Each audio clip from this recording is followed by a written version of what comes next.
Hello, everyone. Thank you for listening and watching. My name is Nefertiti, and you can find my information in the description box below. This is the daily energy reading for August 12th, 2020.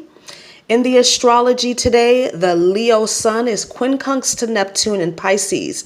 So empaths, our radar is turned on, turned up, on point today. This transit reveals the distortions between ego and reality. The sun is spotlighting the areas where we need to make adjustments to our plans, our goals, our dreams. Some things are just not realistic. They're not solid. This transit also highlights areas that need healing. Neptune, the planet, has no boundaries. The energy is very sensitive. This transit can be subtle, or it can be intense. It all depends on how it's aspecting Neptune in your chart. So I would highly recommend you look at that. I know personally I am very sensitive to Neptune transits, but they are slow. Neptune transits are slow, and the energies are only activated when other planets aspect it.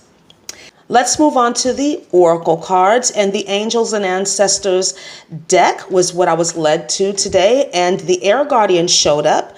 This card reminds me a lot of the goddess Ishtar. Ishtar helps empaths to know when to love and when to fight. It's so important that we walk that middle path, right?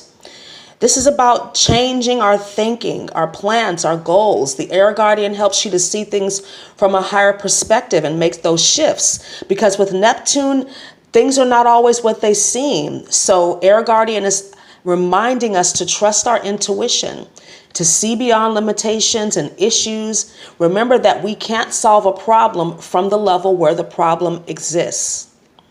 Let's move on to the crystal, and fluorite shows up.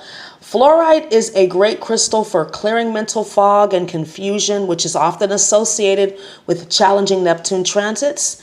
Fluorite increases concentration and expands your capacity to retain information. It's a great support stone for anyone that has to work under pressure. If you're working on healthy boundaries, fluorite will allow you to make objective decisions about who and what you allow into your energy. There are some things in life that we have to deal with, but most things we don't.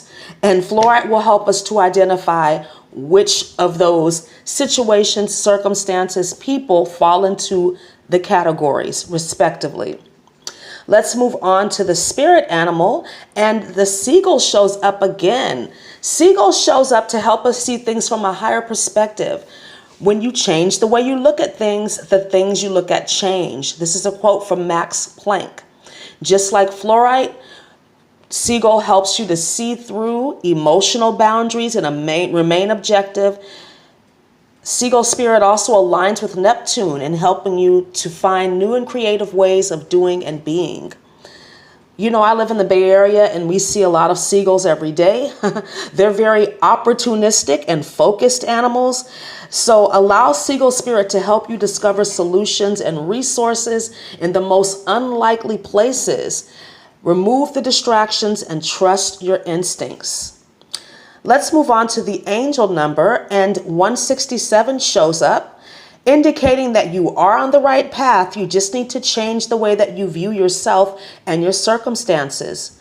167 speaks to enhanced psychic abilities offered by Neptune, which will illuminate the way forward to show you the opportunities to make adjustments.